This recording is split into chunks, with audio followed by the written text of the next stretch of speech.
Bismillahirrahmanirrahim. Assalamualaikum warahmatullahi wabarakatuh.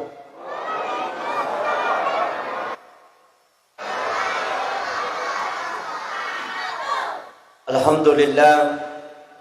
Alhamdulillahilladzi rafa'al mustafa manasibal insani wal bushra wa ja'ala israhu min makkata muqaddasi fi lailata wahidatin ayatal kubra.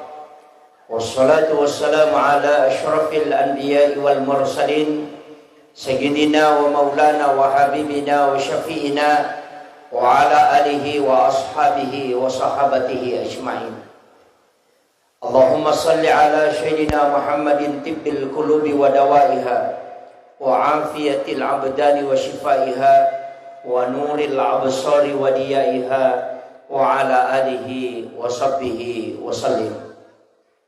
Qala Allah Ta'ala fi kitabihil karim, a'udzu billahi minasy syaithanir rajim. Bismillahirrahmanirrahim. Subhanalladzi asra bi'abdihi lailan minal masjidil haram ilal masjidil aqsa alladzi barakna hawlahu linuriyahu min ayatina innahu huwas samiul basir. Sadaqallahul azim wa nahnu ala dzalika minas shahidin wasyakirin wa la haula wa la quwata illa billahi wa huwal aliyyil azim. Allahumma nawwir qulubana wa quluba jami'i man khadara fi majlisina hadza binuril ma'rifah wa ilmil mukashafah wal basirah wal iman wal islam. Ya Fattahu ya Alim iftah qulubana wa qulubahum futuhal arifin. Rabbana iftah bainana wa baina qaumina bil haqqi wa anta khairul fatihin. Amin amin ya rabbal alamin. Yang saya hormati dan saya muliakan Bapak yang mewakili Bapak Camat Talok beserta seluruh unsur muspika yang sempat hadir. Dalam hal ini diwakili Lina Tomalebita Bapak Sekcam. Yang saya hormati dan saya muliakan Bapak Lurah beserta seluruh pejabat dari kelurahan. Yang saya hormati dan saya muliakan para tokoh masyarakat, tokoh agama, para alim ulama, bapak, para imam dan pegawai syara, ibu-ibu majelis taklim dari berbagai masjid yang sempat hadir, wabil khusus kepada bapak panitia pelaksana dan juga terkhusus kepada tim pelaksana peringatan Isra dan Mi'raj Masjid Jannatul Firdaus di Kompleks Pasar Panampu ini. Alhamdulillah, pada malam hari ini, walaupun bukan lagi bulan Rajab, sudah masuk bulan Syaban, tapi kita memperingati bukan merayakan. Jadi mudah-mudahan angka barakatul lari dalam na'yawan. Saya tadi dibisik panitia, Pak Ustaz kasih lama-lama. Tapi kayaknya saya tidak bisa lama ini Pak. Saya sudah hampir 10 hari. Dari Tanjung Selor, kemudian Sebatik, kemudian ke Kutai Kartanegara, Samarinda, kemudian kemarin dari Barru, baru ke Sigeri, baru kembali lagi ke sini. Tidak pulang-pulang ke Sidram. Hanya Alhamdulillah, untuk amanah umat mudah-mudahan diberikan kesehatan. Mohon doa tak semua. Mak bicara logika atau mak bahasa Indonesia? Campur. Alhamdulillah.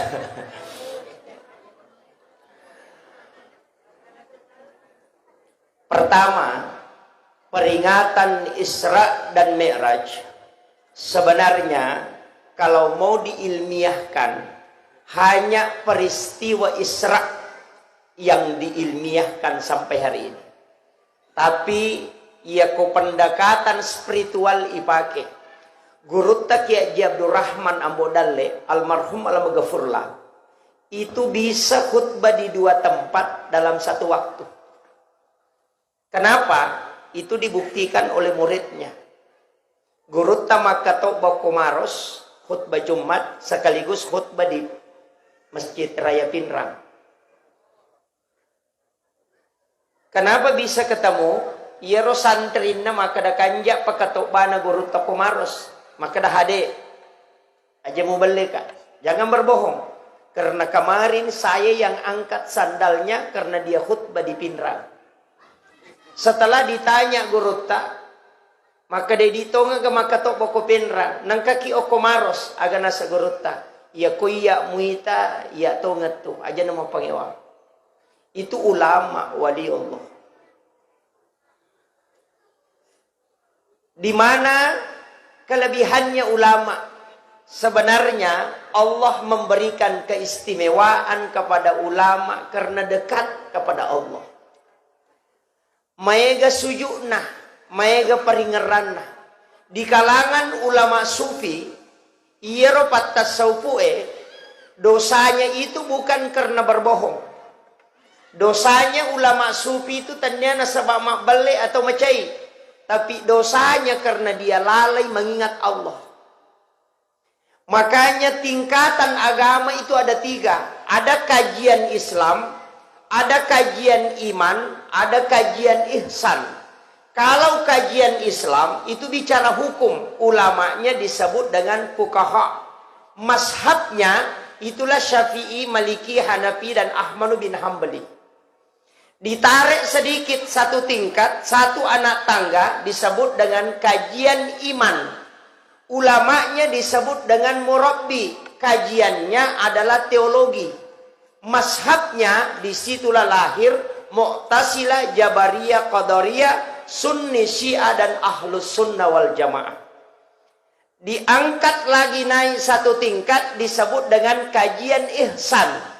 Nah, ulamanya bukan fuqaha, bukan juga murabbi, tapi disebut dengan mursyid. Mazhabnya itulah disebut dengan tarekat. Ada Khalwatiyah Yusufiyah, ada Sammam, ada Saktari, ada Halqani. Di situ lahir. Makanya kajian agama kalau bicara hukum lari ke fikih.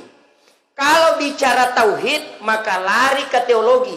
Kalau bicara tasawuf maka naik di tingkatan ihsan. Pembimbing hukum itu disebut dengan fuqaha. Pembimbing hati disebut dengan murabbi. Pembimbing kalbu disebut dengan mursyid. Itu beda. Kajiannya mursyid adab, fikih perdebatan. Makanya komelo ki mapangewang bahas fikih. Pasti berdebat. Bagaimana hukumnya kalau ada pemain judi bersedekah di masjid? Paboto mas sumbang. Di korupsi nas sumbangan tahu. Pas sabu-sabu mas sumbang. Diambil atau tidak? Imam Asy-Syafi'i, Imam Malik, Abu Hanifah, Ahmad bin Hambali dalam kitab Fiqhul Islam wa Adillatu karangannya Bapak Profesor Dr. Wabbas Suhail itu menetapkan bahwa tidak boleh. Kapan natarimai? Dapat 4 ganjaran. Nomor sidi karena dia sakongkol menerima yang haram. Yang kedua tidak menolak yang haram.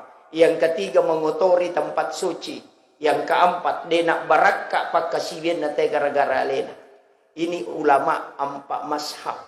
Tapi si Yusuf Qardawi sebaliknya.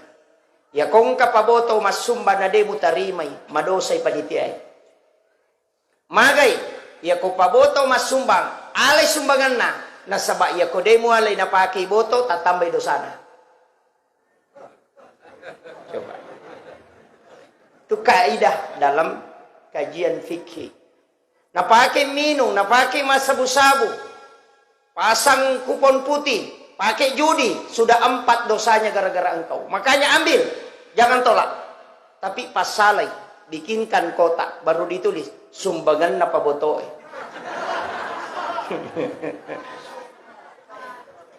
Bisa dipakai. Kayak waktu dipakai. Kalau bangun WC pakai di situ, bangun menara pakai di situ, bangun pagar pakai di situ, karena dia bukan tempat sholat. Jangan masukkan ke dalam masjid. Ini perdebatan di kalangan ulama fikih. Jadi pasti berbeda. Makin berbeda. Walizalika halakahum, kata Allah. Makkome metukuru ipancaji, berlainan pendapat, tidak mungkin satu. Maka ketika ada orang yang hanya ingin menjadikan pendapat dalam Islam itu satu, maka dia melawan hukum Allah. Ini kalau fikih. Ini penting, Pak. Saya ambil contoh yang lain. Tapi ada Imam Al-Jasuli. Beda lagi kalau beliau. Imam Al-Jasuli mengatakan, panitia masjid harus cari aman. Bikin kotak amal besar, simpan di dekat pintu masjid. Nggak usah terima sumbangan langsung. Nanti setiap bulan, buka kotak amal, hitung uangnya, masukkan ke saldo. Silahkan pakai. Kenapa? Nanti di hari kemudian kalau ditanya sama malaikat, dari mana ini uang? Kasih tahu malaikat, saya tidak tahu, cuma ambil di kotak amal. Selesai. Panitia tidak ada tanggung jawab itu. Itu pendapat-pendapat ulama. Masalah yang kedua, ketika ada ayam atau bebek yang ditabrak mobil atau motor, masih bergerak-gerak, kemudian kita ambil baru sembelih. Halal atau haram? Di sini hukum. Pikir nih Pak. Imam Asy-Syafi'i mengatakan ketika engkau menyembelihnya tetap haram. Itu tetap bangkai. Imam Malik mengatakan lihat keadaannya. Ketika kau sembelih masih dia bergerak kau sembelih. Setelah kau sembelih ada darah menetes di bekas sembelihan, berarti dia halal. Ini bedanya. Kenapa Imam Syafi'i mengatakan haram dan itu adalah bangkai? Karena Imam Syafi'i punya alasan bahwa binatang yang dikena musibah dan bergerak menuju kematiannya kau sembelih, maka itu hanya mengakali. Karena kau tidak sembelih pun tetap mati. Jadi makalasi mompai mugere. Pak namode mugere imateto. Sehingga Imam Syafi'i mengatakan dia tetap terhitung bangkai. Karena gerakannya itu menuju ke kematiannya. Imam Malik mengatakan tidak. Selama dia bergerak dan setelah kau sembelih ada darah menetes di bekas sembelihan, maka dia halal. Karena binatang disembelih itu karena masih hidup. Yang kedua ada pengaruh sembelihan. Kaya kana meta pakai Imam Malik atau Imam Syafi'i? Imam Malik. Kalau Imam Malik yang dipakai, hati-hati di penjual ayam potong. Ketika sudah disembelih, ayam masih bergerak, dimasukkan ke dalam air panas, maka itu bangkai. Karena yang membunuhnya adalah air. Atau setelah disembelih, ipatamo kodarongin nasi tandra, kemudian baku tindis, kemudian mati, maka itu tetap bangkai. Karena yang dihitung Imam Malik yang terakhir, bukan yang pertama. Imam Syafi'i menghitung yang pertama. Maka dua hal ini kita perlu hati-hati. Kami tak pakai. Kembali lagi ke Imam Syafi'i. Inilah namanya pikir gado-gado. Ini baru persoalan di luar sholat. Dia penatame adalah sempajang. Kalau dia sudah masuk di dalam sholat, Imam Syafi'i mengatakan niat sholat ketika engkau berdiri sejak dua versi. Yang pertama ketika mengangkat tangan pada saat takbir, masukkan niat dalam lapas takbir. Ketika mengatakan Allah, di dalam kau niatkan usolli farda sholati duhri. Masukkan di situ, baru akbar. Itu yang terbaik kata Syafi'i. Bisa juga diniatkan sebelumnya. Imam Malik bilang tidak. Kau berniat di rumahmu baru berangkat ke masjid. Pas tiba di masjid langsung Allahu Akbar. Tidak usah berniat karena kau sudah berniat di rumah. Tapi ada syaratnya. Tidak boleh bicara dari rumah sampai ke masjid. Kalau habis 2 batang rokok jangan sekali-kali. Makanya ulama itu Pak berbeda, tidak berdebat. Berbeda pendapatnya tapi dia pengewang. Seandainya kita pakai satu mazhab, misalnya mazhab Bang Imam Syafi'i, maka kita pasti rancu. Makanya orang yang Imam Syafi'i mengatakan bersentuhan kulit laki-laki dan perempuan yang bukan muhrim, bukan mahram, itu batal wudu. Istri bukan muhrim. Syafi'i itu mengatakan istri itu bukan muhrim. Alasannya, muhrim itu 2 syaratnya. Haram dinikahi dan haram digauli. Istri dinikahi dan digauli, makanya dia bukan muhrim. Itu alasannya. Banyak orang salahkan Imam Tasyafi, tapi dia tidak tahu kaidahnya. Yang banyak di situ, Pak. Hanya ambil hasil pendapat, tidak tahu kaidahnya.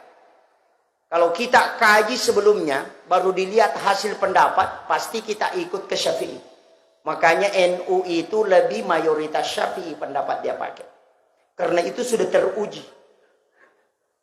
Cuma saya tidak bisa bahas panjang lebar, Pak. Karena kita setengah malam di sini kalau itu yang saya mau bahas. Makanya Imam Tasyafi mengatakan, sigesai olina makun reye sibarone bukan muhrim batal wudu. Coba kalau itu yang dibawa ke tanah suci. Masuk berwudu baru keluar tawaf, belum sampai di dekat Ka'bah sudah batal. Masuk lagi. Loki Makkah insya Allah dia haji. Lobi Makkah mak jenek terewa. Itu kan begitu. Makanya tidak boleh kita paten dalam satu pendapat. Harus dilihat alasannya. Dalam sholat pun demikian. Kemudian Sitongena, maka dah kau nak peristiwa gurut tak bisa berada di dua tempat dalam satu waktu. Secara ilmiah sekarang bisa. Cahaya itu kan ada 4. Yang pertama adalah infrared, yang kedua adalah Bluetooth, yang ketiga adalah BlackBerry, yang keempat adalah hologram. Ini baru 4 yang ditemukan. Hologram ini yang terakhir. Dan mulai mengungkap peristiwa perjalanan secara khusus ini. Kalau infrared bisa mentransfer data jarak dekat. Bluetooth juga demikian. Makanya ulama itu punya Bluetooth. Dari situlah kalau kita jabat tangan, cium tangan. Kenapa? Karena energi ilmunya bisa pindah. Ulama dulu itu hanya meludahi mulutnya anak, sudah bisa pindah ilmunya. Kenapa? Karena di laptop saja, kalau mau pindahkan Al-Quran, tinggal ambil flash disk, colok, bisa pindah masuk. Secara ilmiah bisa pindah. Coba. Itu kalau kita mau kaji. Kemudian, maka bagaimana bisa? Coba kita pakai video call. Kong ke sahabat tak keluarga tak menrek Mekah melaksanakan ibadah umrah. Suruh video call di Mekah. Kita bisa lihat mukanya di pasar Panampu ini hanya 3 detik saja. Padahal jauhnya Mekah sampai ke sini. Teknologi kan tidak ada kabel, tidak ada apa, langsung bisa dilihat mukanya. Bicara lagi. Berarti bisa transfer energi. Apa yang dipakai? Itu baru dia pakai namanya BlackBerry. Belum masuk hologram yang dipakai Jepang. Makanya itu bisa, Pak. Ini perjalanan ini, masih perjalanan dari Mekah. Apalagi Nabi tidak berjalan, diperjalankan. Itu jam dinding Pak di atas. Ya kok alena macene palingan hanya 2 kali berputar dalam 24 jam. Tapi kalau panitia kasih turun kemudian dia putar, bisa sampai 300 kali berputar. Artinya Nabi tidak berjalan sendiri, tapi diperjalankan sehingga dia melampaui batas yang normal.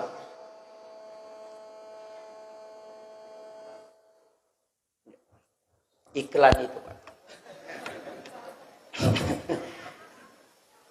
Niga Nabi pure palalempeni yang sudah diperjalankan di malam hari.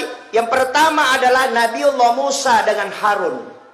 Yang kedua adalah Nabi Lut yang pernah diisrakan, tapi dia tidak mi'raj. Hanya setengah malam dia berjalan, bisa melintasi kurang lebih 800 km. Itu Musa dengan Harun. Nabi sudah ada yang pernah diperjalankan. Yang dimi'rajkan itu ada 2. Mi'raj secara jasad, Rasulullah dengan Nabiullah Isa alaihissalam. Itu Nabi Isa langsung diangkat ke langit, tapi dia tidak isra, cuma langsung mi'raj. Tempatnya dia di langit kedua. Makanya penghuni langit kedua itu ada 2. Langit pertama Nabi Adam, langit kedua itu Nabi Isa dengan Yahya. Tapi ia rolangi Pak susah.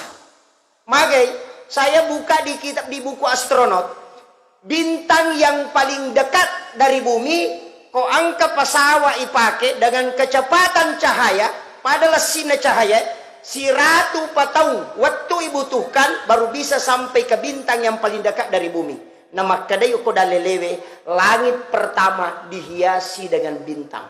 Berarti itu baru langit pertama. Bagaimana jauhnya? Wallahu a'lam. Tapi apa yang ada di langit? Yang di langit itu adalah malaikat dan nabi. Makanya Nabi Ini perjalanannya dari Mekah diambil, dibawa lalu Madinah, suruh masuk sampaja sunnah ke Madinah 2 rakaat, dan disitulah berdiri Masjid Nabawi nanti. Kemudian dibawa ke Bukit Tursina atau Gunung Sinai, tempatnya Nabi Musa menerima wahyu, disuruh lagi sholat 2 rakaat. Setelah selesai dibawa lagi ke Baitul Lahmi di Bethlehem, disuruh lagi sholat 2 rakaat. Baru dibawa ke Masjidil Aqsa di Palestina, baru disuruh sholat, dia memimpin sholat. 24 Nabi dan Rasul menjadi makmum di belakangnya, Rasulullah jadi imam. Itu isyarat bahwa Rasulullah adalah imamnya para Nabi.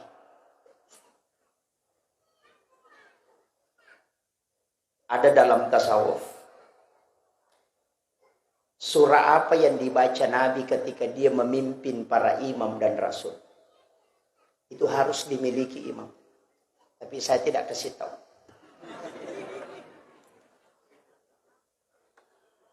Itu ada 2 surah yang dibaca Rasulullah. Makanya imam itu harus miliki itu.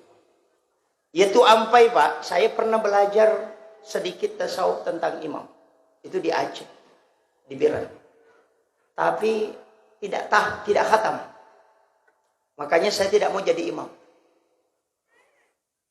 Sampai hari ini tidak mau jadi imam. Karena imam itu susah. Jadi makmum itu enak sekali. Kalau imam cepat, ikuti saja. Nanti dari kemudian kalau ditanya, kenapa cepat? Imam yang cepat. Tanya imam. Imam ditanya, kenapa cepat sholatmu? Ya kalau lambat, jamaahku semua pergi. Selesai. Enak jadi makmum itu. Jadi ia tuh imamnya Pak Bu. Sebenarnya ada 4 kaidah. Yang pertama dimiliki, jangan lewat di pintu besar. Imam itu jangan lewat pintu makmum. Aja tole ya pintu nama makmumnya. Lewat jalur khusus. Makanya di masjid biasanya itu ada jalur khusus untuk imam. Di masjid-masjid besar, itu biasa imamnya tidak dilihat dia lewat mana kemudian sudah muncul dari dalam. Itu karena dia gantikan posisi Rasulullah memimpin sholat. Bukan menggantikan posisi sebagai Nabi. Tapi dia menggantikan posisi Rasulullah sebagai memimpin sholat. Maka kau harus bersumber juga dari rumahnya Nabi. Rumahnya Nabi itu yang sudut masjid ini. Dia masuk dari sana. Ini masjid Pak susah. Ya, kenapa saya mengatakan susah? Karena tidak ada jalur darurat untuk imam. Kalau imam batal sholat, dia mau lari kemana? Tidak bisa.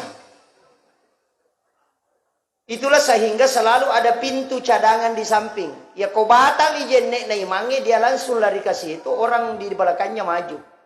Kalau tertutup kiri kanan, kiri meloloh. Enggak bisa. Jadi magi imangin adena ya ronolah pintu na makmumnya. Kalau ada imam tidak lewat di pintu makmum, maka dia gurut tak dena tasakka bacaan. Makmumnya tidak mampu mengalahkan dalam kekhusyuan dalam salat. Karena dia punya jalur khusus. Kenapa bisa Pak? Biasa imam kan tasakka bacana. Analoginya sederhana. Kalau ada balon 1000 watt. Nah pembatasnya cuma 450 watt. Ia tepat tua ya ro balongnya. Pasti sepak kur. Begitu juga imam. Ketika lebih tinggi kemampuan makmum di belakang daripada dia. Pasti bacaannya tidak bisa dilanjutkan. Kenapa?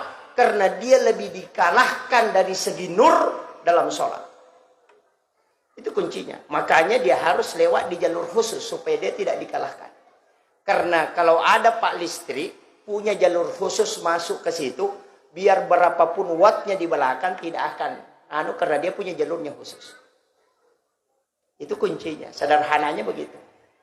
Yang kedua, ia ro imangnya degaga sampai sunat no kumsigi kok mana mi bolana?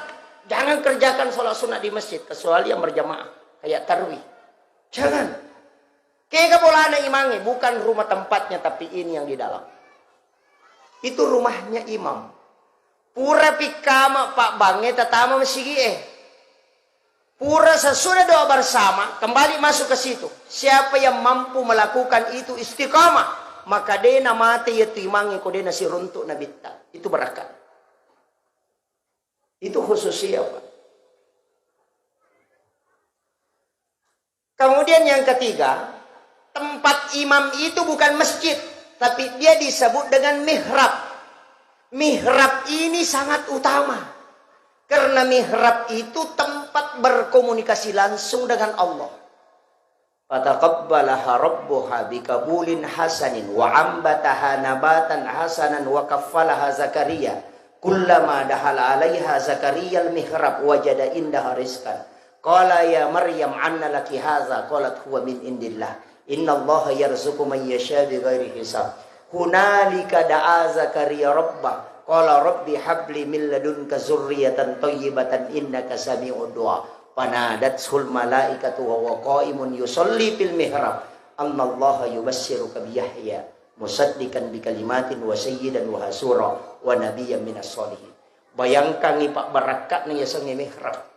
Nabi Zakaria degaga anakna, paja ni halanga bainena sudah berhenti haid, menopause. Umurnya juga Nabi Zakaria sudah tua. Tapi ketika dia masuk di dalam mihrab berdoa, ternyata sementara berdiri sholat, langsung turun malaikat dari langit memberitahu, Annallaha yubassiruka bi Yahya. Bayangkan. Guru Taki Abdurrahman Ambo Dalle. Kamarnya dia bagi dua. Setengah dia tempati tidur bersama keluarganya. Setengah dia tempati untuk sholat. Itulah mihrabnya Guru Tak. Tapi ketika ada santrinya mau pulang dan tidak ada transportnya untuk pulang, degaga na tampara rewa. Aga nasa, puang degaga kasih diku na meka rewa lo kampung. Aga nasa Guru Tak. Masuk ke dalam kamarku, lihat di bawah bantal. Bantal itu tempatnya melapisi lututnya. Onron na patadangi utuna pilalan na mihrab na kumasikiri. Setiap anak yang masuk dapat uang. Padahal dia nang kena taruh di Guru Tak. Akalan na nanae, ya kung kadina runtuk, lima lapor, kadina wala ko onron na Guru Tak. Datang lagi minta yang lain, disuruh lagi masuk. Dan tidak pernah habis. Pulekin royero. Makanya itulah pertanyaannya Nabi Zakaria. Anna laki haza, pulikin roye, huwa min indillah. Karena engkau membuat tempat komunikasi langsung dengan Allah. Kadangkala idi, WC makanja o kubolata. Sampai puluhan juta kita biayai untuk membuat WC. Tapi tidak ada tempat sholat khusus di dalam kamar yang kita buat untuk berdua-duaan dengan Allah. Inilah kekurangan kita selama ini untuk khusyuk dalam ibadah. Kan ceritanya begini Pak. Itu Nabi Zakaria kak deganakna. Istilahnya ugie manang. Makanya nalai anurena. Maryam asanna. Ini nanti ibunya Nabi Isa. Umurnya belum gadis. Kemudian di dalam kamarnya dia buatkan bilik. Bilik itu kamar. Di dalam biliknya dia buatkan tempat sholat. Itulah mihrab. Dan dua anak tangga. Dari situlah dasar kenapa tempat imam itu dua lapis sajadahnya. Itu intinya. Dan 3 tahun itu Nabi Zakaria Pak. Piara nak darah, nala cakat tangga. Dia itu na bukai. Ya na pura na patamangan re, dia tutup kuncinya, baru dia kunci, baru dia simpan kuncinya. Itu Maryam tidak bisa keluar. Yopi di piara nak darah, ya le gonci motor. Menrotona madari masuk angin. Ini kuncinya. Makanya ketika Nabi Zakaria masuk di dalam kamarnya Maryam, tame pilalan na kamar na bilik na Maryam, dia heran. Kenapa? Magi nang kaandre na sepintunya tertutup. Dan anehnya makanan musim dingin di musim panas. Pada di makan aja nang kadoriang nguku kamarak muna digaga na tanyawa tu doriang. Makanya kan dia bertanya, Anna laki haza, pulekin roye. Jawaban na Maryam sederhana, huwa min indillah. Itu langsung dari sisi Allah. Nabi Zakaria tidak percaya, bertanya kembali, Anna laki haza, pulekin roye. Aga jawaban na Maryam. Langsung mengatakan, huwa min indillah. Innallaha yarzuqu man yasha bighairi hisab. Ya kupong Allah Ta'ala melu pakai daleki atana dena melalui proses. Menangis Nabi Zakaria. Dia mengatakan, saya puluhan tahun tinggal di sini. Berdoa di rumah ini tapi tidak dijawab. Cuma minta anak. Berarti tania pak dogan na makanja. Onron na makanja. Sehingga dia suruh asukokutu. Niya tama. Maka ayatnya, hunalika da'a Zakaria rabbah. Maka masuklah Nabi Zakaria di situ berdoa. Wa huwa qaimun yusolli. matangangi tetong mas sempajang. Nai lodol lori pun nah. Aga pak dongan nah. Rabbi habli min ladunka zurriyatan thayyibatan innaka sami'ud du'a. Coba. Di sini inti jami Mi'raj Pak Bu. Maka daya ro sampajange angka meman ni sebelum mamiraja Nabi tak. Nabi sholat di Madinah, sholat di Bukit Tursina, sholat di Baitul Lahmi, sholat di Masjidil Aqsa. Berarti Nabi sudah sholat sebelum diangkat ke langit. Nabi Zakaria sholat, Maryam sholat, Nabi Ibrahim sholat, Nabi Musa sholat, Nabi Isa sholat. Semua Nabi sholat. Jadi sholat itu bukan ibadah baru. Sejak adanya Nabi itu sudah ada perintah sholat. Jadi ya kodera sempajang makun rutongan. Makanya itu sempajangi alipu.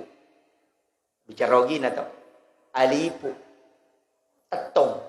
Rokoi ha. Sujui mim. Tudangi dal. Agokina Ahmad. Siapa itu Ahmad? Nur Muhammad. Siapa itu Nur Muhammad? Bapaknya ruh. Kalau pada diri disebut rahasia. Makanya kepala mim, dada ha, pinggul mim, kaki dal. Tulisannya Muhammad. Kalau yang rahasia itulah Ahmad. Yana tunakada sempajang watakale. Tapi saya tidak mau bahas terlalu jauh. Nanti pusing kepalanya kalau itu masuk dalam kajian tasawuf. Makanya sebenarnya kan begitu. Yana tunang kabicara nogi maka da kegaya sempajang, agaya mas sempajang. Kegaya sempajang Ahmad alipu ha mim dal. Makanya Ahmad tetong rokok suju tudang. Yana tu sempajang. Tapi agama sempajang yang sholat kita mim kepala, dada ha, pinggul mim, kaki dal. Itu makanya manusia itu tulisannya Muhammad. Yana tu makanya Muhammad mas sempajang, Ahmad sempajang. Ia mato ya sange Ahmad, ia mato rahasia. Apa ia kawatak kalewe tubuh kasara nyawa rahasia dengan ruh. Yana tu wanafah tu fihi ruh yang ditiupkan oleh Allah. Yang mati itu kullu nafsin zaikatul maut. Yang mati itu nafs jiwa, bukan ruh. Makanya orang yang meninggal tetap menerima transfer pahala karena ruhnya masih menerima. Dia mengatakan kalau sudah mati wafat, tidak, terputus sudah. Itu karena dia tidak tahu. Ada juga masyarakat kita yang keliru. Orang sudah mati dibikinkan makanan, baru dibilang ini yang paling disuka Pak Imam. Dulu almarhum paling suka makan durian, mangga macan. Pak Imam yang sakit perut.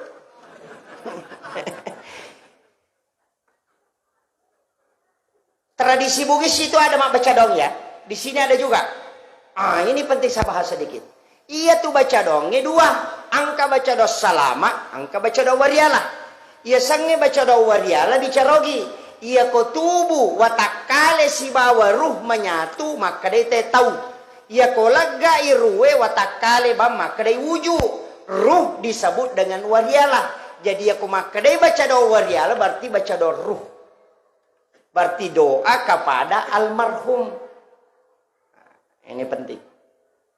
Tapi kenapa ada makanan? Disinilah ulama cerdas, ulama dulu kita pintar betul. Magai doa ada yang 40 menghijau. Doa itu bisa ditolak karena 40 hal tidak diterima. Makanya kalau Pak Imam berdoa dan tidak diterima doanya, kasih makan dia. Karena kalau memberi makan kepada seseorang itu 40 hari 40 malam baru bisa habis di dalam perutnya.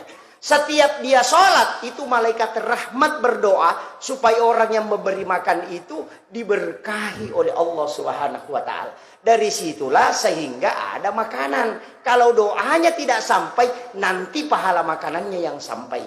Makanya kalau ada imam baca doa dia tidak makan, tarik telinganya. Ini penting. Kecuali Pak Imam puasa. Itu di situ letaknya Pak sebenarnya. Sederhana sekali. Yang selama ini orang salahkan. Saya itu Pak, setiap ke Makassar dari Sidrap, Pasti saya singgah di makamnya Gorota Kiai Abdurrahman Ambodale. Pasti saya singgah. Kalau sudah lewat, saya kembali. Saya suka bertawassul kepada beliau. Sehingga kirimkan Fatihah, surah Al-Ikhlas. Kemudian saya berdoa. Epung, talengak baraka. Taleti baraka anak-anak dan keturunanku. Pada baraka angkai talengi atau pandritai. Itu namanya tawassul. Ia mina salah ko makadaki. Opung nganu pasalama ka. Itu tawassul namanya. Itu yang musyrik. Bedakan ya. Makanya pengantin baru itu disuruh ziarah makam. Sebelum dia berhubungan dengan istrinya, datang ke kuburan, minta kepada Allah supaya berkah yang diberikan kepada wali itu diberikan juga kepada kita. Kelak ketika anak kita lahir.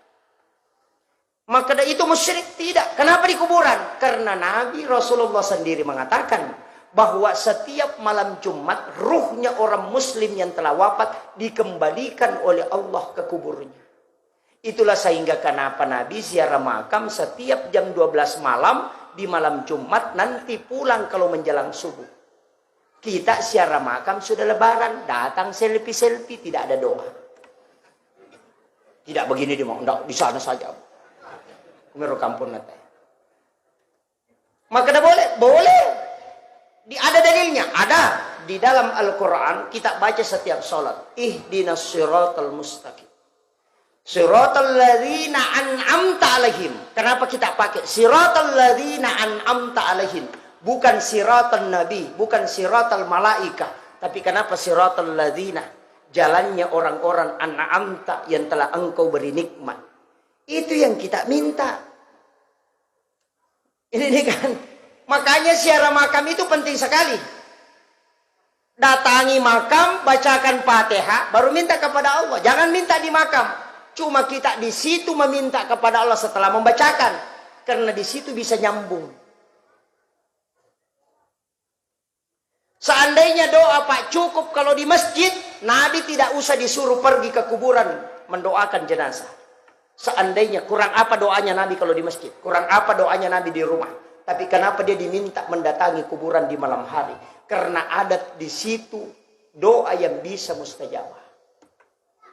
Cuma orang tidak tahu. Karena itu dia tidak melihat dalil ke situ. Dia hanya melihat orang yang berdoa. Apa bedanya? Aga si salana nareko angka tau letek bola baru. Nama kanja lada bola na tita. Menreki okoro bola na langsung maka da puang tale toka kasih bola matu mako kanjane. Sama. Kenapa ke rumahnya orang berdoa? Kenapa tidak di rumah saja? Itu sama tadi. Beda sedikit saja. Ini yang kadang disalahkan orang-orang yang tidak paham dengan amalia ahlus sunnah wal jamaah. Ini sudah berapa? Tinggal 10 menit 1 jam ya. Belum ya? Kemudian ini penting juga. Imam, ini saya dapat dari Gorota. Imam itu jangan pernah bicara di tempatnya menjadi imam. Aja lalu gaga ada lino na lapaka lillah kun rona mancajima. Ya kau angkat atau mewai ada. Bergeser dari mihrabmu kemudian kau bicara. Magai. Supaya mihrabmu itu sakral. Dan dia bisa tembus ketika engkau berbudaja. Kemudian. Imam jangan tinggalkan masjid 2 waktu. Sesudah sholat isya dan sesudah sholat subuh. Kecuali dia baca Fatihah 9 kali. Ini yang susah. Ini tidak ada dalam kitab fikih. Hanya diajarkan dalam tasawuf. Fatihah pertama kepada Nabi. Fatihah kedua kepada seluruh Nabi dan Rasul.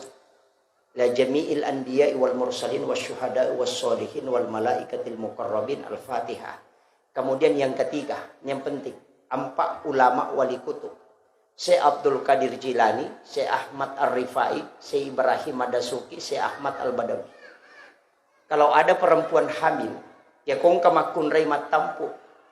Sebelum tidur ajen neki. Setelah berwudu, bacakan Fatihah kepada 5 orang ini. Yang pertama Nabi Ta, yang kedua Syekh Abdul Qadir Al-Jilani, baru Syekh Ahmad Ar-Rifai, baru Syekh Ibrahim Ad-Dasuki, baru Syekh Ahmad Al-Badawi. Napata karawa tamputa. Pegang anak kita itu di bagian luar. Usap, baru berdoa. Ipo, talingi barakka iya nana angkai utampu.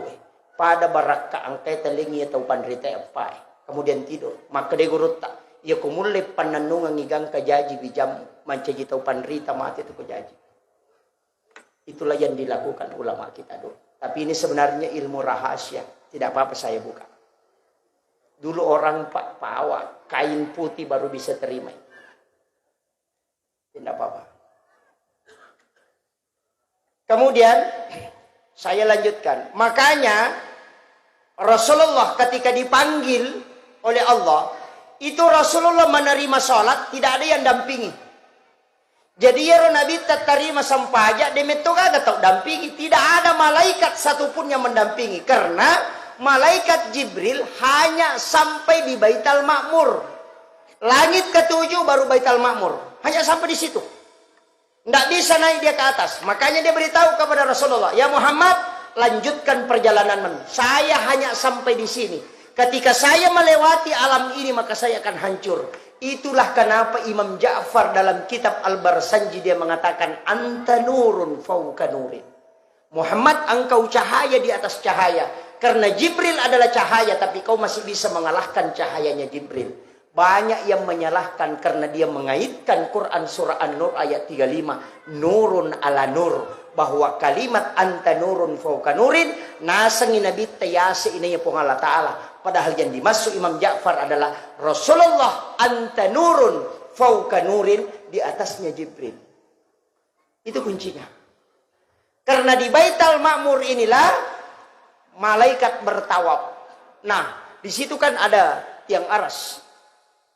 Sebelah kanan tiang aras itu, di situ mimbarnya Nabi Ibrahim. Itu jalur masuk ke dalam surga. Di sebelah kirinya itu jalur masuk neraka. Di situ mimbarnya Rasulullah. Kru mimbarakna Nabi tak. Makanya Sayyidina Ali kan bertanya, kenapa mimbarmu di situ ya Rasul? Agak nasa Nabi tak, saya meminta kepada Allah supaya diletakkan di sebelah kiri aras. Magai, karena itu jalur masuk ke neraka. Kalau nanti ketika ada umatku yang akan digiring masuk ke neraka, maka saya akan turun dari mimbarku dan bersujud di hadapan Allah. Minta supaya dia diampuni dan dimasukkan ke dalam surga. Itulah makna kalimat wasyarafa wa darajata aliyatan rafiyah. Wa ba'ashu maqamam mahmudan alladhi wa'adata innaka la tukhliful mi'ad. Makanya Rasulullah mengatakan, siapa yang mendengarkan azan kemudian dia menjawab dan bersalawat kepadaku kemudian membaca doa sesudah azan, maka pasti dia mendapatkan syafaatku. Karena di situ janjinya Rasulullah. Cuma banyak orang tidak memanfaatkan ini, Pak.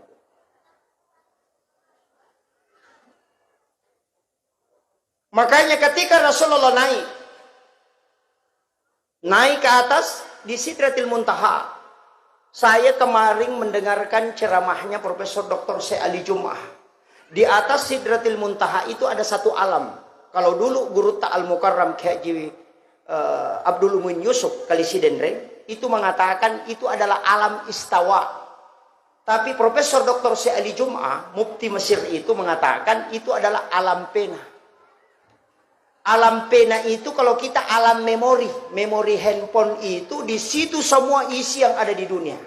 Maka orang yang berbolak-balik ke alam pena itu bisa mengetahui peristiwa yang jauh sebelum terjadi. Kenapa? Karena di situ kuncinya. Ada ulama yang dibukakan tirai itu. Namanya kasyaf. Banyak. Tapi saya tidak bahas di sini. Makanya ketika Rasulullah naik di situ, apa yang dia ucapkan? At-tahiyyatul mubarakatuh salawatut thayyibatu lillah. Itu salamnya Nabi kepada Allah. Langsung Allah jawab, Assalamu alayka ayyuhan nabiyyu wa rahmatullahi wa barakatuh. Rasulullah mengatakan, Assalamu alayna wa ala ibadillahi sholihin. Itu kuncinya. Tapalai sangiri lalalapalang, tapasi diri lalaparingerang. At-tahiyyatul mubarakatuh salawatut thayyibatu lillah. Singgah, jangan dilanjut. Ada sakta di situ karena itu kalamur Rasul.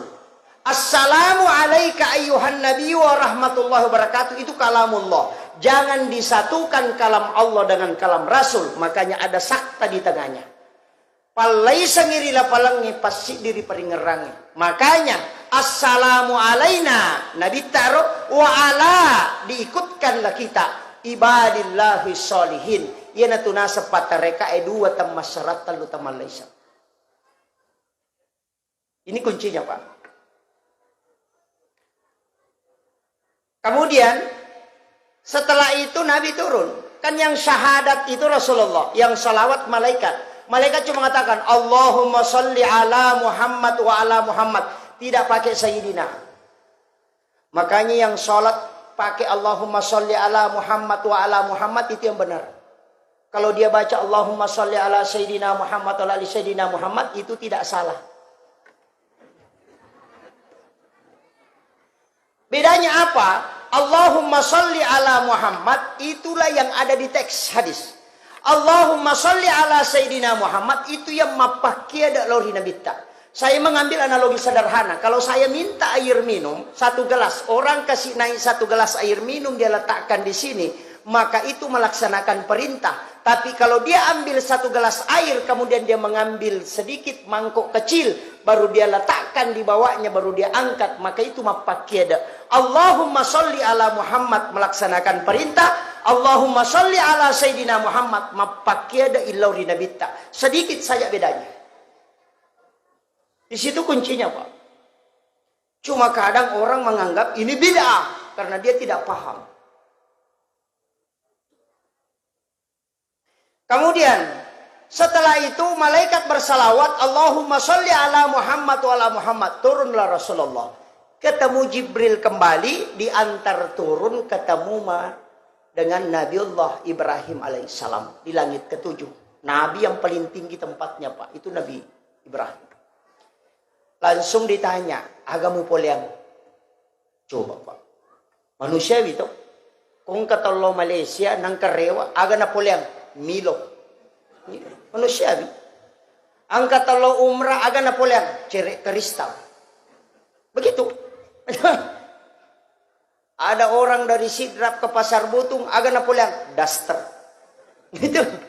Jadi tidak pernah ditanya Rasulullah sama Nabi, dia tidak bertanya, apa yang kau lihat? Makadami, agamu pulang. Makanya sholat adalah oleh-oleh Isra Mi'raj. Karena makadami, agamu pulang, maka Nabi itu sempajang.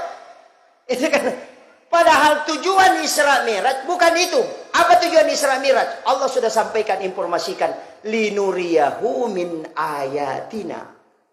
Untuk memperlihatkan tanda-tanda kebesaran Allah. Kenapa ada sholat? Itu oleh-oleh. Makanya Ibrahim bertanya, apa yang kau bawa? Sholat berapa? 50. Oh iya. Saya titip salam kepada umat.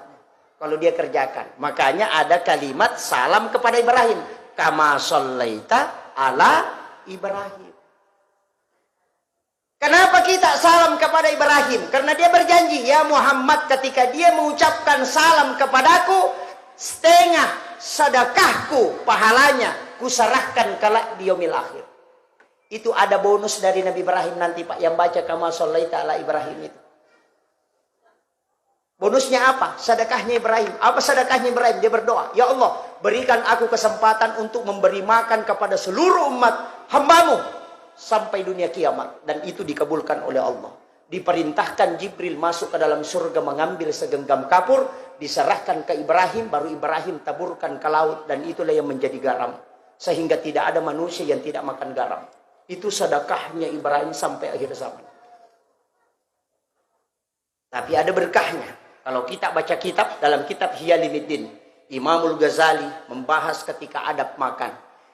Siapa yang makan sedekahnya Ibrahim sebelum memakan makanannya, maka dia akan diberikan kecerdasan sebagaimana cerdasnya Nabi Ibrahim. Makanya kalau ada anak-anak kita mau pintar, tapandrei pak jecek dek sebelum makan. Cerdas itu. Itu doanya Ibrahim. Kayaknya ulama dulu itu lakukan terus. Yang kedua, orang yang makan garam sebelum makan makanan itu tidak akan keracunan makanan. Karena itu yodium asli. Yang ketiga, ini yang paling bagus. Tidak ada laki-laki yang lemah syahwat yang makan garam sebelum makan makanan. Itu berkahnya. Makanya banyak orang tidak mengamalkan itu, Pak. Itu doanya Ibrahim luar biasa. Kemudian turun dia ke bawah, ketemulah dia dengan Nabi Musa. Nabi Musa lagi bertanya, apa yang kau bawa Muhammad? Rasul hanya mengatakan sholat. Berapa? 50. Tunggu dulu. Banyak itu. Umatku saja yang kuat umurnya panjang, itu berat dia lakukan. Apalagi kalau umat. Sehingga Nabi dengan saran Nabi Musa naik mengurang, minta kurang. Nabi dikurangi 5, naik lagi disuruh Nabi Musa kurang. Kurang terus. 9 kali Nabi bolak-balik, tinggal 5. Nabi Musa mengatakan, naik lagi Muhammad. Cukup 1 untuk kamu. Rasul apa yang dia bilang? Saya setiap naik 1 kali dikurangi 5. Dari 50 menjadi 5. Kalau ini yang 5 lagi, nah saya naik pasti habis. Kacica menrek tali mai kurangi, nah 5 menit. Ya kau menrek acapu. Nabi mengatakan, Rasulullah mengatakan, wahai Musa, saya malu lagi ketemu dengan Allah. Saya berat. Apa kata Musa? Meneteskan air mata Nabi Musa dan dia mengucapkan, Ahmad, Ruhullah, Muhammad, Habibullah. Siapa yang membaca kalimat ini ketika khatib duduk di atas mimbar untuk mengambil khutbah kedua, dia meletakkan tangan kanannya di dada sebelah kiri. Dia menutup matanya kemudian membaca Ahmad, Ruhullah, Muhammad, Habibullah. Maka orang ini kalau akan dikenali langsung oleh Rasulullah di yaumil akhir. Kenapa Nabi Musa mengatakan Ahmad, Ruhullah? Karena satu yang tidak bisa dilakukan Nabi Musa dan tidak diberikan oleh Allah. Dia sudah bicara dengan Allah. Doanya sudah diterima. Tapi ada satu yang tidak bisa. Ketemu langsung dengan Allah. Hanya Rasulullah yang bisa ketemu langsung. Ketika turun Nabi ketemu Nabi Musa. Nurnya Allah ada di wajahnya Rasulullah. Sehingga Musa mengatakan Ahmad, Ruhullah.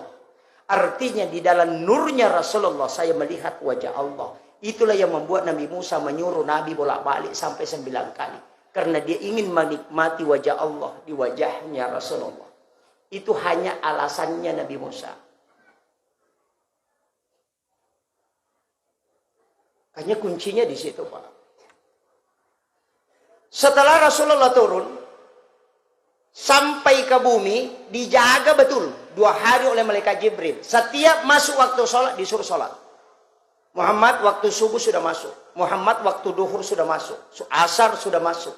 Makanya itu hanya pakai ukuran. Fajar sudah terbit. Sampai matahari terbit sudah selesai. Habis waktu subuh. Setelah bayangan sudah lewat dari bagian atas.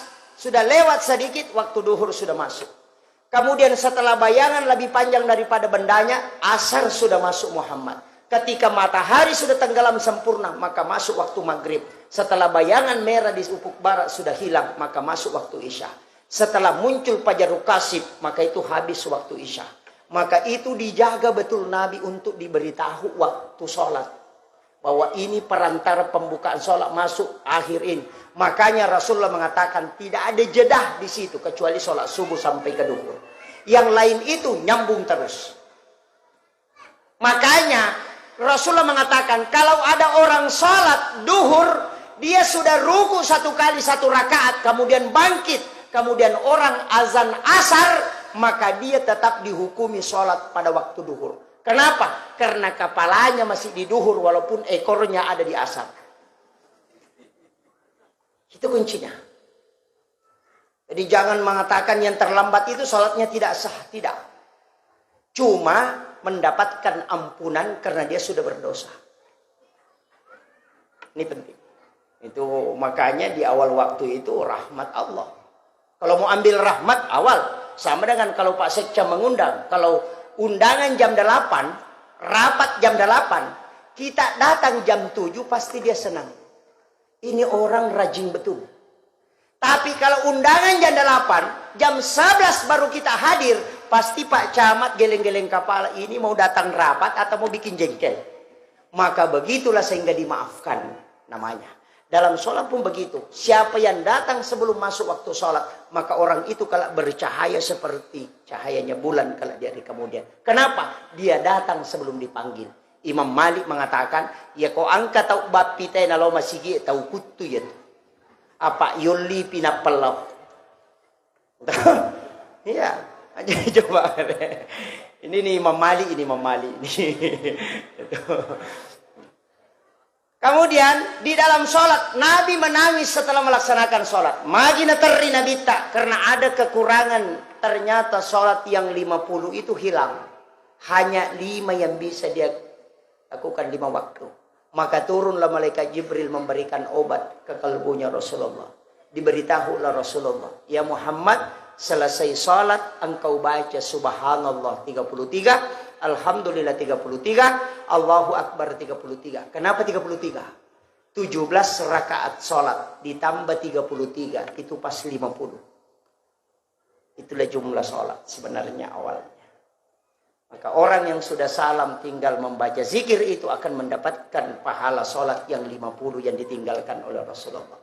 Yana tu nakada nabi tanah podang itu kasih melo ko kali tau sogi ya ko meko kali onro ko baca ya ko pro ko masampaja mukalah karena kau mendapatkan pahala yang banyak. Itu kuncinya. Tapi angka tahu pak, kama pipa bangin na lupa tama purana mak beresal langi mangin lupa na masuk. Mangulo saliwa memang di sandalana. Anak maconi beli sih itu. Nah, ini jadi masalah. Kita sudah sholat assalamualaikum warahmatullah, jangan pakai wabarakatuh. Assalamualaikum warahmatullah. Kenapa warahmatullah? Yang tambah wabarakatuh itu sholat jenazah. Selain sholat jenazah jangan pakai wabarakatuh. Kalau dari Muhammadiyah hasil tarjih, ke kanan pakai assalamualaikum warahmatullah, ke kiri pakai assalamualaikum warahmatullahi wabarakatuh. Dia pakai dua-duanya. Kalau kita di NU pakai hasil tarjih hadis itu mengatakan sholat jenazah Nabi lanjutkan salamnya sampai sempurna, tapi selain sholat jenazah Nabi tidak sempurnakan. Itu yang kita pakai. Kayaknya assalamualaikum warahmatullah, assalamualaikum warahmatullah. Kalau sholat jenazah, assalamualaikum warahmatullahi wabarakatuh. Saya pernah tanyakan ini Pak sama guru. Kenapa pakai wabarakatuh kalau sholat jenazah? Assalamualaikum warahmatullah. Coba kau tidak bisa berdiri di bumi ini tenang kalau bukan malaikat rahmat yang menjagamu. Yang kedua, coba cari orang. Kalau ada orang hidup, ya kau nggak tahu tuh tidur di tengah tanah lapang. Anjing dari jauh sudah menggonggong karena ada malaikat yang memagari kita. Tapi ketika orang meninggal, dari jauh anjing itu tidak akan menggonggong. Langsung dia menggigit ke situ. Kenapa? Karena malaikatnya sudah pergi. Dari situlah ada kalimat assalamualaikum warahmatullah dan assalamualaikum warahmatullahi wabarakatuh. Itu intinya. Kemudian yang terakhir, ini sudah 1 jam Pak. Saya harus ke Sidrap. Besok ada acara di Boneh.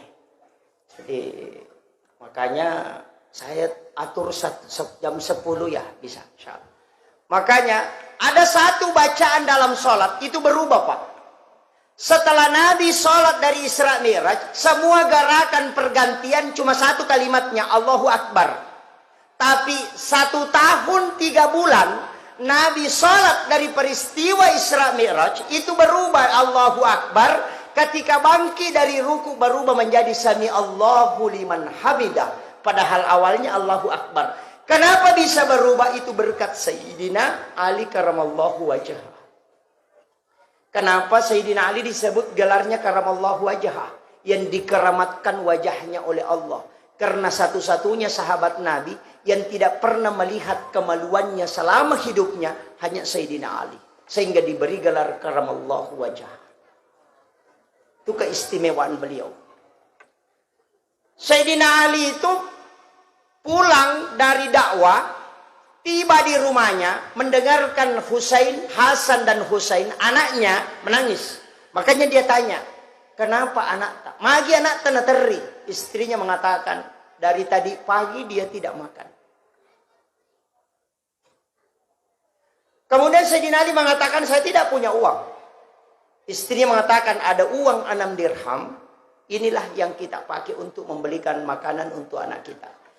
Nalai Sayyidina Ali di 6 dirham. Jalan kaki dia meninggalkan rumahnya menuju ke pasar untuk membeli roti. Tidak jauh dari rumahnya, langsung ada orang peminta-minta. Langsung mengatakan, bantu aku. Sudah 2 hari tidak makan. Sayyidina Ali mengatakan, ini yang lebih parah. Anakku baru setengah hari, ini sudah 2 hari. Dia mengambil uang 2 dirham, itu dia masukkan untuk dia bantu. Kemudian melanjutkan perjalanan dengan membawa uang 4 dirham. Tiba di tengah perjalanan, kembali ada orang yang baring di atas pasir. Bantu aku anak muda.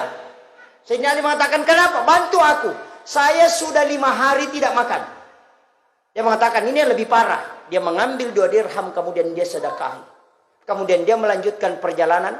Di pintu pasar, ketemulah dia orang tua. Angka pas sapa bembe okwalona. Dia masukkan tali kambingnya di dalam lehernya. Baru dia putar di tangannya. Baru dia baring di dekat pintu pasar. Kenapa? Karena kambing yang dia mau jual, dia sudah tidak bisa tahan. Dia mengatakan, si minggu ni nak dewanre. Nanya bembe na cataralah. Sayyidina Ali mengatakan, kalau begitu jangan tinggalkan tempat. Di situ saya akan masuk ke pasar.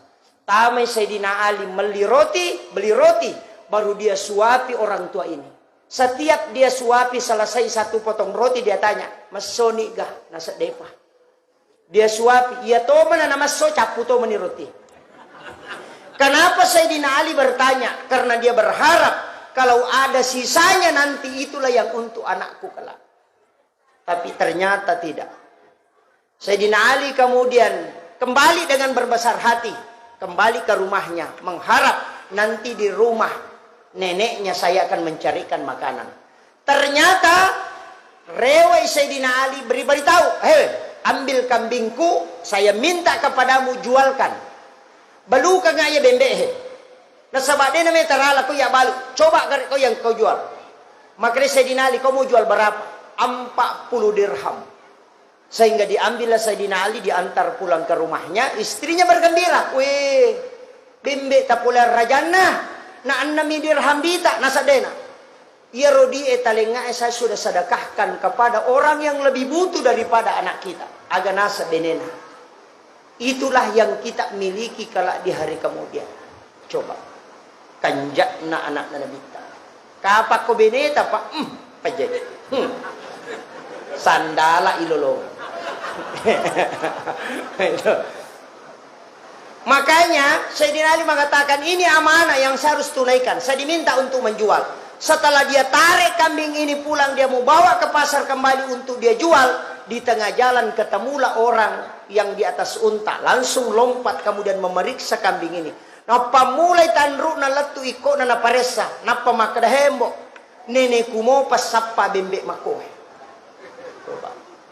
Melo ka meli bembe mo. Pak beli kasih 100 dirham. Sayyidina Ali mengatakan saya tidak jual. Memang mau dijual tapi saya tidak jual 100 dirham. Kalau begitu anak muda, kasih saya 200. Sayyidina Ali mengatakan saya tidak jual.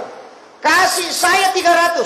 Sayyidina Ali mengatakan saya tidak jual. Langsung orang tua mengatakan, berapa kau mau jualkan, saya akan bayar. Agar nasa Sayyidina Ali, saya akan menjual dengan harga 40 dirham. Bayangkan Pak. Nilau apada tu dirham, dia tidak jual. Karena itu amanah yang disampaikan bahwa 40 dirham harganya. Seandainya ini yang dipakai sama orang, Pak, selamat negara.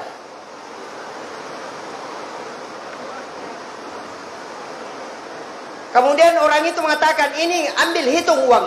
Dia hitunglah Sayyidina Ali. Cukup 40, dia mau pergi. Dia mengatakan, tunggu. Saya berikan hadiah kepadamu dengan jumlah totalnya 600 dirham. Ambil itu. Itu hadiah kambing. Sayyidina Ali kembali mengambil itu, kemudian membawa ke orang tua ini tadi. Langsung dia ketemu, ini harga kambingmu sudah laku. 40 dirham. Ini ada uang hadiah kambingmu, bukan milik saya. Ambil semuanya. Dia tidak ambil. Karena ini hanya amanah yang diberikan kepadaku. Keuntungan apapun itu adalah milikku. Itu Sayyidina Ali, Pak. Padahal dia butuh sekali. Kemudian Sayyidina Ali minta izin, saya harus pergi. Amanahmu sudah saya tunaikan. Setelah Imam Ali berbalik, langsung dipegang pundaknya. Tinggal sebentar. Saya mau tanya, kau kenali saya atau tidak? Dia mengatakan tidak. Saya tanya, kau tahu orang yang di dekat rumahmu yang kau sedekahi 2 dirham? Dia mengatakan tidak. Yang di tengah jalan, yang tadi di tengah jalan yang minta 2 dirham, kau juga sedekahi? Kau kenali dia atau tidak? Agak Sayyidina Ali, tidak. Apa kata orang tua ini?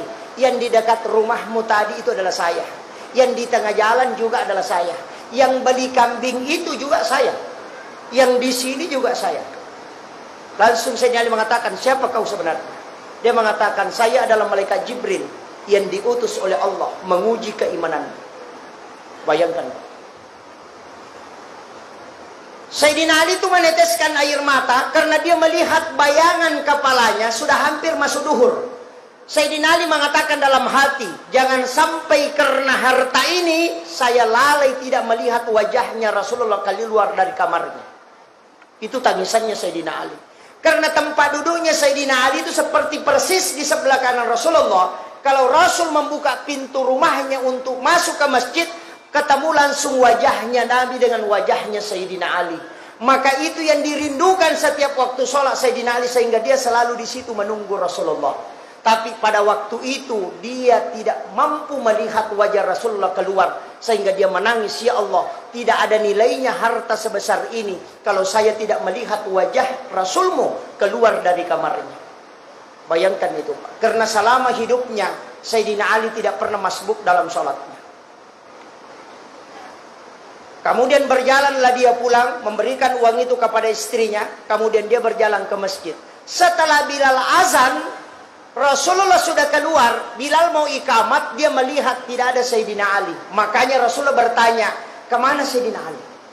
Sahabat mengatakan, kami tadi melihatnya Rasul, tapi tidak tahu kemana. Rasul mengatakan, jangan dulu ikamat, tunggu dia, baru Nabi kembali masuk. Inilah yang menjadi dasar, bahwa nareko angka tahu tuh yang kamu mak bere jama, nang kami ke tu kampung dan tidak pernah alpa. Kalau dia belum hadir, boleh ditunggu-tunggu sejenak. Kenapa? Mungkin ada urusan penting. Itulah yang dilakukan oleh Nabi kepada sahabatnya. Tapi setelah lama tidak muncul, maka Nabi mengatakan, iqamat Bilal. Bilal qamat. Sayyidina Ali mendengarkan qamatnya Bilal, karena suara Bilal itu 4 kilometer. Dia dengarkan, meneteskan air mata. Ya Allah, jangan sampai saya masbuk dalam sholat. Tidak ada nilainya harta yang kau berikan ini ketika saya masbuk dalam sholatku. Kemudian menangis dia, berjalan menuju ke masjid. Dia mempercepat langkahnya, baru dia mengingat wasiat Rasulullah. Jika engkau terlambat menuju ke masjid, maka jangan merubah langkahmu. Langkahlah dengan biasa, karena yang tergesa-gesa itu akan bersama dengan syaitan. Maka dia langkah dengan pelan, berjalan dengan biasa. Setelah tiba di tempat wudu, dia berwudu. Selesai berwudu, Nabi sudah ruku di dalam sholatnya. Sayyidina Ali menangis. Ya Allah, tidak ada nilainya harta yang kau berikan kepadaku. Aku masbuk di dalam sholat Rasulmu. Kemudian malaikat Jibril langsung turun ketemu Rasulullah. Ya Muhammad, jangan angkat kepalamu sebelum Sayyidina Ali masuk ke dalam masjid. Maka Sayyidina Ali masuk takbir, kemudian dia langsung ruku. Maka Nabi merubah kalimat Allahu Akbar menjadi Sami Allahu liman hamidah. Allah sudah mendengarkan pujian ini kepadanya. Dan itulah peristiwa yang bisa merubah bacaan sholat karena sedekah. Itulah sehingga orang yang rajin bersedekah sebenarnya itu bisa menggoyang tiangnya aras, Bapak Ibu sekalian. Itu berkah besar. Akhirul kalam, wallahul muwaffiq ila aqwamit thoriq. Nasrun minallahi wa fathun qarib wa basyiril mu'minin. Assalamualaikum warahmatullahi wabarakatuh.